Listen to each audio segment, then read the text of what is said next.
नमस्कार दोस्तों। इस वीडियो में पढ़ने वाले हैं एक छोटे से तंतु से धागे और धागे से वस्त्र का निर्माण कैसे होता है। धागा या तागा पतली पतली लड़ियों से मिलकर बना होता है। ये पतली लड़ियाँ और भी अधिक पतली लड़ियों से मिलकर बनी होती है, जिन्हें तंतु या फाइबर कहते हैं। वस्त्र तागों से मिलकर बने होते हैं तथा तागे भी तंतुओं से मिलकर बने होते हैं। कुछ वस्त्रों जैसे सूती, रेशमी, जूट एवं ऊन के तंतु पादपों एवं जंतुओं से प्राप्त होते हैं।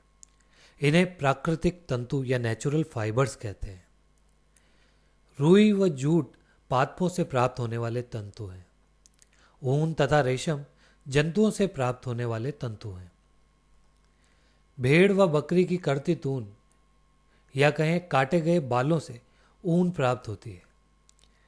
इसे खरगोश, याक तथा ऊंटों के बालों से भी प्राप्त किया जा सकता है। रेशमी तंतु रेशम कीट के कोकून से खींचा जाता है। पिछले लगभग 100 वर्षों से ऐसे रासायनिक पदार्थों जिनका स्रोत पादप या जंतु नहीं है से तंतुओं का निर्माण किया जा रहा है। इन्हें संश्लेषित तंतु या सिंथेटिक फाइबर कहते हैं। उदाहरण पॉलिएस्टर, नायलॉन एवं एक्रिलिक। रुई कपास तंतुओं से बनती है। कपास को खेतों में उगाया जाता है। कपास के पौधे वहां उगाए जाते हैं जहां की मृदा काली व जलवायु उष्ण होती है। कपास पादप के फल को कपास गोलक कहते हैं, जो कि नींबू की माप के होते हैं। पूर्ण परिपक्व होने पर बीज टूटकर खुल जाते हैं तथा अब कपास तंतुओं से ढके बिनोले या कपास बीज को देखा जा सकता है। साधारणतया कपास बॉलों से कपास को हाथ से चुनकर प्राप्त किया जाता है। इसके पश्चात कपास से बीजों को कंकतन विधि या कॉम्बिंग द्वारा अलग किया जाता है। इस प्रक्रिया को कपास ओटना या जिनिंग ऑफ कॉटन कहते हैं। पारंपरिक ढंग से कपास हाथों से ओटी जाती थी, लेकिन आजकल इसे मशीनों का उपयोग से भी ओटा जाता है। भारत में कपास की कृषि गुजरात, महाराष्ट्र, कर्नाटक, आंध्र प्रदेश, हरियाणा, मध्य प्रदेश तथा राजस्थान, पंजाब व तमिलनाडु आदि राज्यों में की जाती है। पटसन तंतु को पटसन पादप के तने से प्राप्त किया जाता है।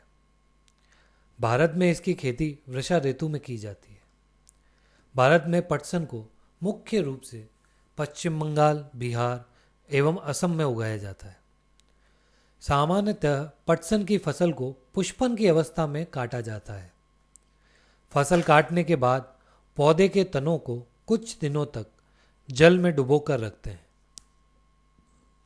ऐसा करने से तने गल जाते हैं और पटसन तंतुओं को हाथों द्वारा अलग कर लेते हैं। वस्त्र बनाने से पहले इन सभी तंतुओं को तागों में परिवर्तित कर लेते हैं। रेशों से तागा बनाने की प्रक्रिया को कताई या स्पिनिंग कहते हैं। इस विधि में रुई के एक पुंज से रेशों को खींचकर ऐंठते हैं। ऐसा करने से रेशे पास पास आ जाते हैं और तागा बन जाता है।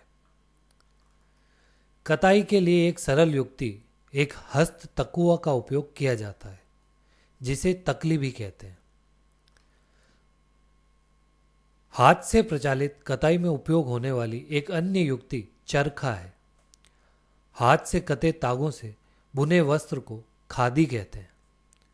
भारत सरकार ने खादी के उपयोग को बढ़ावा देने के लिए 1956 में खादी एवं ग्रामोद्योग आयोग का निर्माण किया। कताई के पश्चात तागों का उपयोग वस्त्र बनाने में किया जाता है।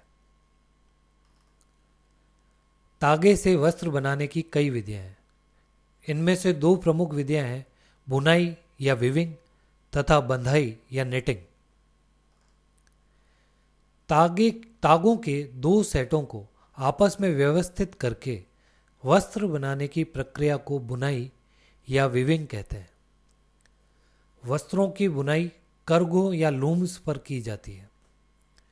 करघे या लूम्स या तो हाथों से चलने वाले होते हैं या बिजली से।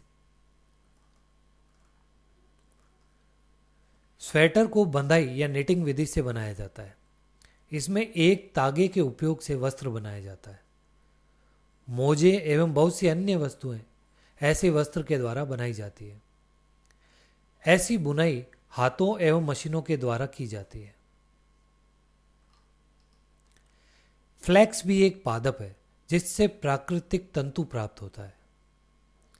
प्राचीन मिस्र में वस्त्रों को बनाने के लिए रुई तथा फ्लैक्स की कृषि नील नदी के आसपास के क्षेत्रों में की जाती थी। इस वीडियो को यहीं समाप्त करते हैं। वीडियो पसंद आया तो लाइक करें, शेयर करें, अपनी प्रतिक्रिया कमेंट कर बताएं। सब्सक्राइब करना ना भूलें। धन्यवाद।